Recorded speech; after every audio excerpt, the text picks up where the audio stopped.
So today, we're going to go back in time to the Nexus event that kicked off the previous interviews we've been covering over the past few days. Ben Shapiro, the man considered one of the strongest and most intellectual debaters of this generation, is a talking head for the political American right and is known for destroying almost anyone who dares to debate him in the political arena. Check it. Ben graduated high school at the age of 16 after skipping 2 grades. He then got his first college degree at the age 20 while simultaneously writing and publishing his very first book.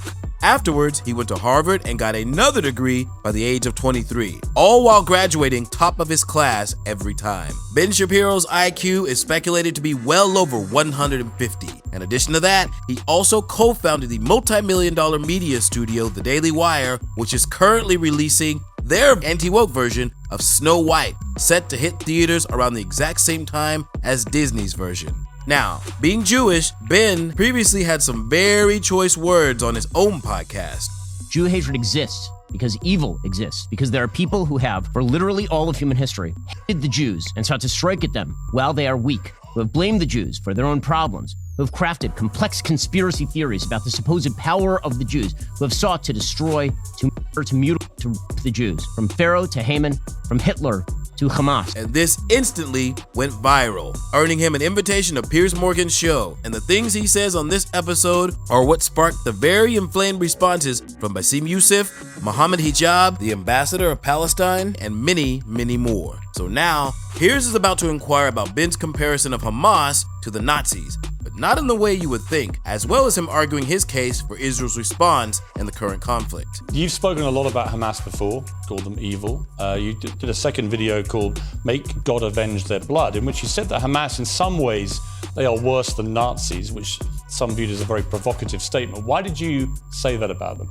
The Nazis, I mean, here's a phrase I'll never use again, at least the Nazis. So at least the Nazis attempted to hide their crimes. So the Nazis obviously mechanized death. They had Einsatzgruppen group in units that drove up to Jewish villages and would mow people down. And then they would bury them, and then they would try to hide the crimes. And it took the Nuremberg team years to undig all of that material.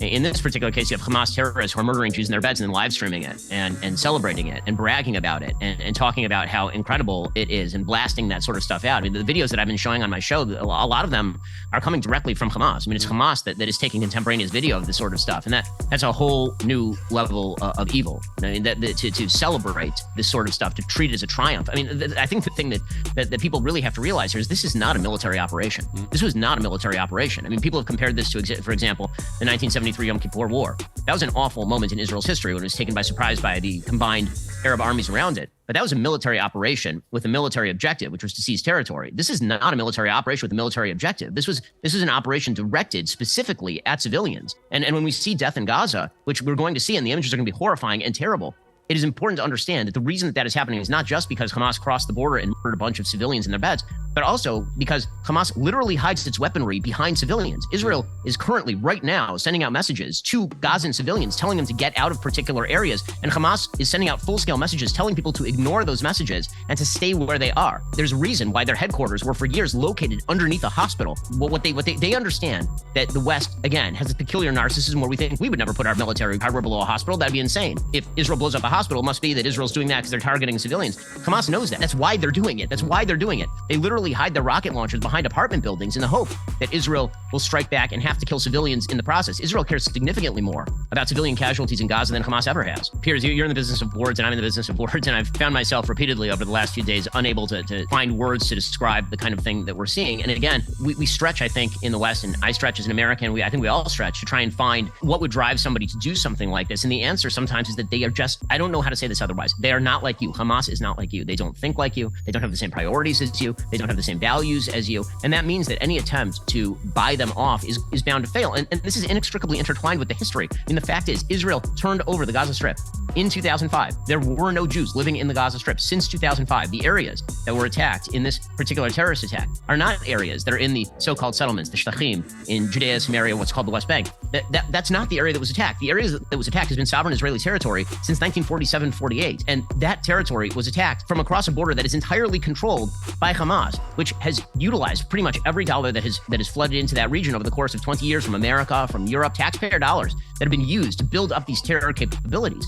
Every time there are cement shipments into the area ruled by Hamas, Hamas has used it to build terror tunnels. Pipes that have been sent into the area ruled by Hamas that were meant to build sewage systems have been repurposed and used for rocket tubes. It's utterly insane. And to try and come up with some sort of territorial solution, this is really just a territorial dispute. It is not a territorial dispute. It is a genocidal group that makes clear its own intentions. I don't know how many times people have to tell you who they are before we believe them. The reason that I've been saying that Hamas is genocidal for literally my entire career is because they say in their own founding documents that they are genocidal. It's not as though they're attempting to avoid culpability or responsibility for this. They are saying it out loud. So after this brief history morality lesson, Piers Morgan brings up how the news coverage of the conflict has been what he feels is unsatisfactory, and Ben logically makes sense of all of their decisions. They're also terrorists. I mean, let's just be crystal clear. This is an act of terrorism that we saw at the weekend, the worst since 9/11, one of the worst terror attacks in modern history. And yet you have mainstream media, the BBC in Britain, refusing to describe Hamas as terrorists. They call them militants.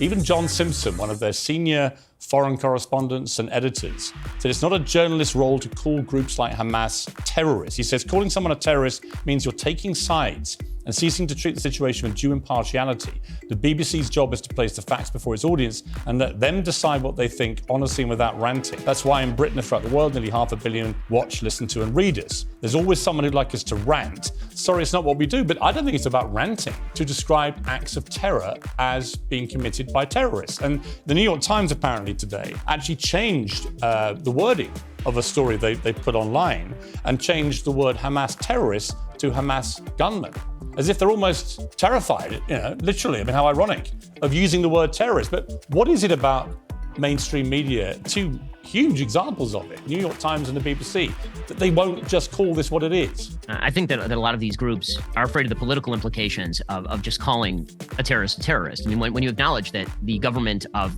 the Gaza Strip is in fact a terrorist government, that has some pretty large-scale implications for a lot of the political agendas at play. Because, of course, the great sort of dream of the West, since at least the Oslo Accords, has been that territorial concessions and that economic concessions would solve this problem. And when it turns out that an entire area is governed by a government that is in fact a terrorist government, is an actual terrorist group, then that has some pretty significant implications moving forward for the prospects in the region. And it also suggests that Israel has a moral duty, which it absolutely does, to protect its own citizenry by eviscerating that terrorist group from the planet. And the word terrorist has a definition. And that definition, by any stretch of the imagination, is fulfilled by what Hamas is. The BBC's explanation is so bizarre. It's almost like suggesting that if you found a man who had murdered his wife in an apartment and you reported on that, you didn't call it murder. You just said that someone was killed. A person was, and the person was convicted of murder, and you still said they're not, we don't make judgments over here, and use language like the word murderer because that would carry some moral implication. Well, yes, it turns out that entire families, slaughtering entire families.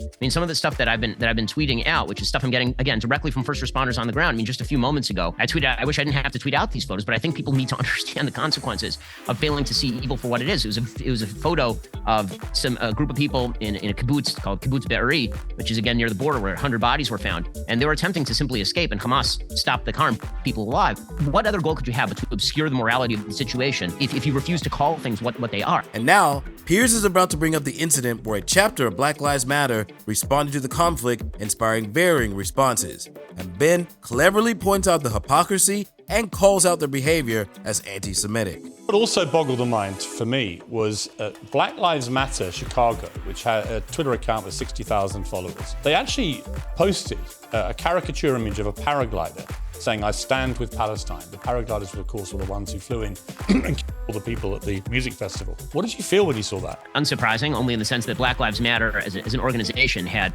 all sorts of solidarity statements about Palestine going all the way back to the original movement in 2014, 2015.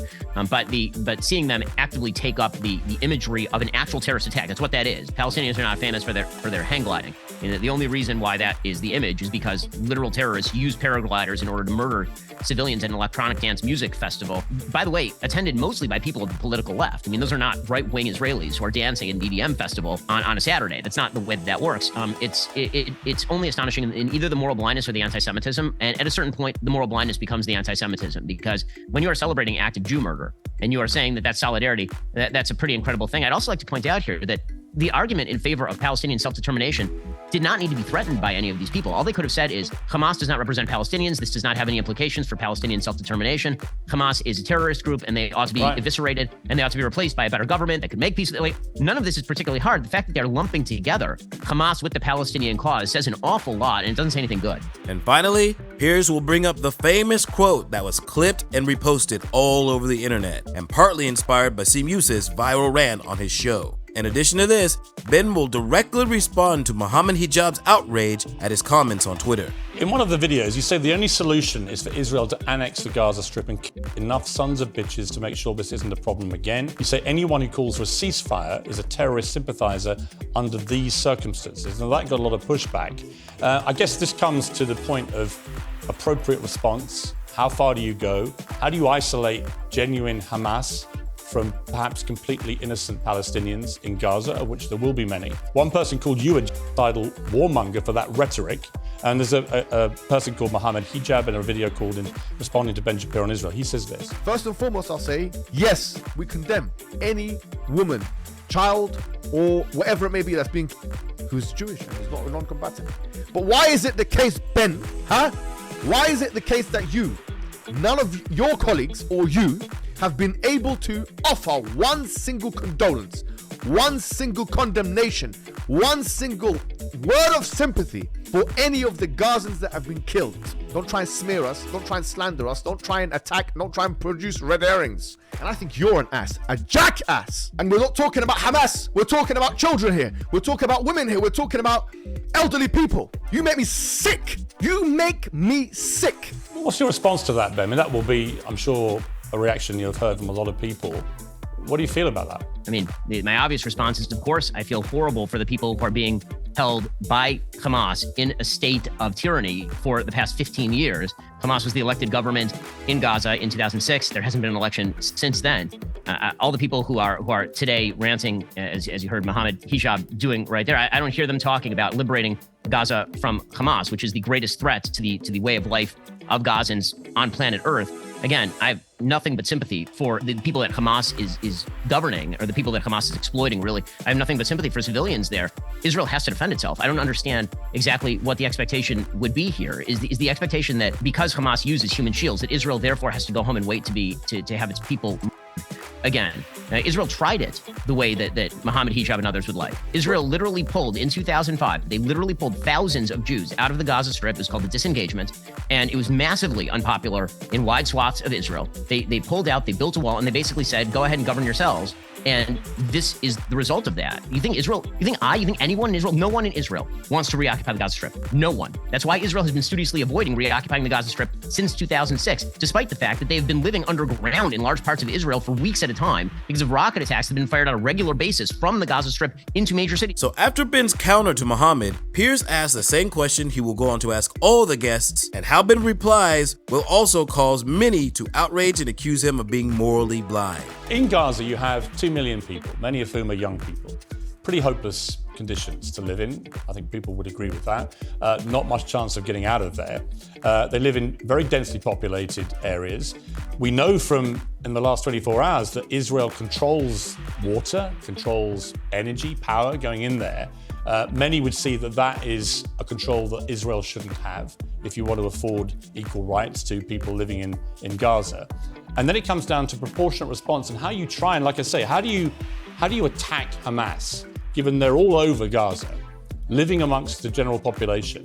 How do you attack and isolate genuine members of Hamas, genuine terrorists, from the civilian population? And given that is almost impossible, clearly, what is a proportionate response to what's happened here? Well, frankly, I don't believe in proportionate response to terrorism. I believe that the way that you stop terrorism is with wildly disproportionate response. That doesn't mean in terms of targeting civilians. It means in terms of killing as many terrorists as humanly possible and allowing them to dictate the terms of engagement by hiding behind civilians in areas that they're supposedly responsible for means that the only option for Israel is to surrender to Hamas's hatred of its own citizens, its willingness to use its own children as human shields. No country worth its salt could ever do that. No government trying to protect its own citizens could ever do that. What exactly is the alternative option other than for Israel to try to keep many of these terrorists into post-Hamas and hopefully help put in place some sort of international overseen community that would actually govern the Gaza Strip in a rational, reasonable way that actually maximizes the possibilities of its citizens? Israel, over the course of the last year, allowed some 15,000 work permits to Gazans. Many of those work permits we're now finding out were used by terrorists in order to cross the border.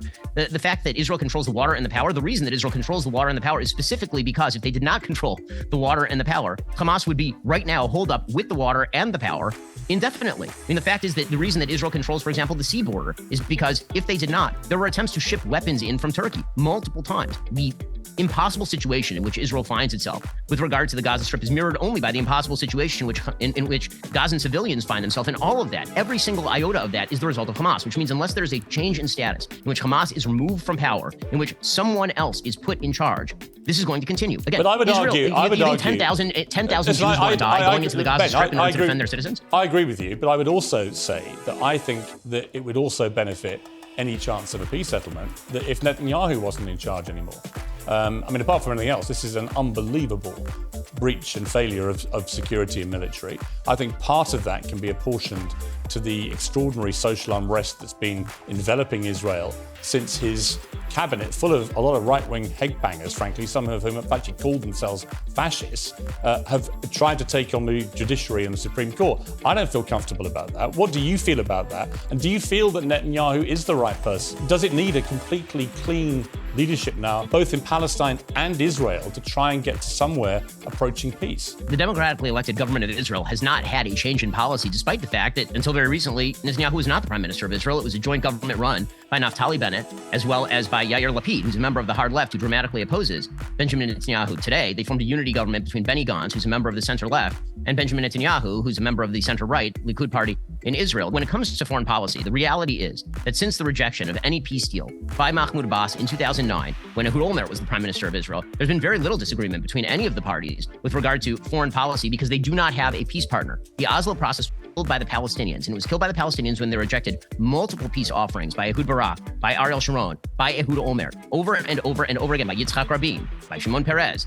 Benjamin Netanyahu himself in the Wye River Accords of 1998 handed over significant portions of the West Bank to the Palestinians. So you can say that Netanyahu's a problem. That's fine. But the reality I was is really that asking you whether I was asking you whether you feel he is a problem, that actually all the division that's been caused by his attempt to usurp the power of the Supreme Court, as many people see it, all that division in Israel has actually diminished his authority, and that it's come at a time when you really need somebody with real authority. Well, I mean, I don't think that right now that's really the question, considering, again, it's a unity government, and I'm talking to everybody in Israel, and all of those divisions heal up in a moment when your children are being at the border, as it turns out. So, you know, all of the judicial reform conversation is a separate conversation. We can critique how fast they went in terms of this coalition. They went too fast. They scaled it back. There were serious divisions in Israeli society about what kind of power the judiciary ought to have. There are many people on both sides, actually, who believe the judiciary had too much power. There are a lot of people on both sides who believe the government went too fast on that. Internal political divisions have become completely irrelevant here. If Netanyahu were replaced tomorrow by Benny Gantz, which is what a lot of Israelis would hope for, if that were to happen literally tomorrow, nothing would change. Nothing would change. And the reason nothing would change is because, again, this is an issue, this particular issue is about Hamas. This has nothing to do with the constituency of the Israeli government. You could find the most left-wing person in Israeli politics right now, which would be Yair Lapid. You could put him back in the prime minister seat, and he would be forced with exactly the same decisions that Netanyahu is faced with right now. So according to Ben Shapiro, the prime minister is a problem, but not the problem. He attributes the majority of the blame to Hamas. And now Ben is about to present how he thinks the problem can be solved on both sides, while simultaneously dropping some shocking facts about how the Arab community fares in Israeli society. Take me forward 20 years. In a dream scenario, how does the region look? In a dream scenario, economic development, which I think is what the Abraham Accords were about and what the burgeoning Saudi peace deal was about. And by the way, the burgeoning Saudi peace deal is the reason that Hamas did this at the behest of Iran. They were afraid of a regional realignment that would create a Sunni-Jewish alliance. Right.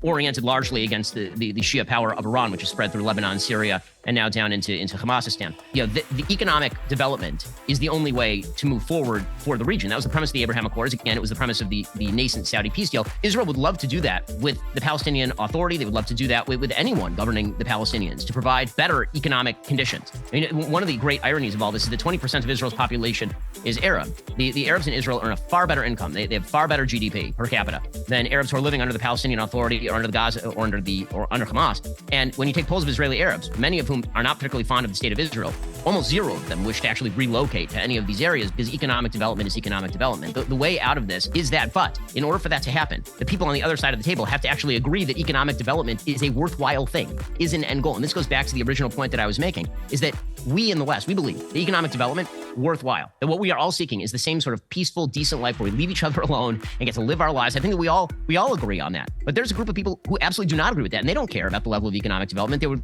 rather live. I mean, Hamas would rather that its own citizens live in poverty and penury and orient themselves against the extinction of the Jews than that economic development even be allowed to take place. I mean, I know everyone in the Israeli government, I promise you, everyone in the Israeli government, right to left, would love nothing better than economic development of the people surrounding them so they don't have to send their sons and daughters to go fight and die in Gaza. It is no secret that Ben believes a two-state solution is not obtainable because he believes the current leadership in Palestine cannot be negotiated with. But Piers is about to offer a bit of history that somewhat parallels to the current conflict in an attempt to try and change Ben's mind. I'm an Irish Catholic, and we had the Troubles in Northern Ireland.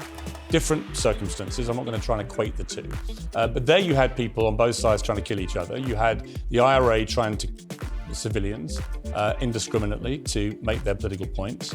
And in the end, a peace deal was achieved, but it was achieved by people sitting down opposite people they knew had been killing civilians and people on their side. You even had the Queen meeting Martin McGuinness and Jerry Adams, who were in McGuinness's case, the former chief of staff of the IRA. He ordered some of the most appalling atrocities. The Queen, one of her own relatives, was blown to pieces, Lord Mountbatten, by the IRA, but she still met with them.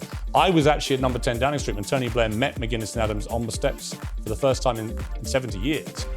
As the members of Sinn Féin, and shook their hands. I was next in to see him in his office, and it was an extraordinary moment to watch. And it was a moment many people thought would never happen. Do you see any parallel there in terms of what could be achieved with Israel and Palestine? Only if the leadership changes. Only if the leadership changes on the Palestinian side. That is the only way that happens. And again, the difference here is that the IRA had territorial ambitions. Hamas does not have territorial ambitions. They have genocidal ambitions. The Palestinian Authority has been offered multiple deals over multiple decades, and they've rejected, without counteroffers, virtually every deal they have ever been offered. Islamic Jihad is a terrorist group. Again, if the IRA was dedicated to the complete slaughter and eradication of every non-Irish Britisher in the UK, that would be the equivalent of Hamas. And that would not be a negotiating position because, again, could there be successful negotiations?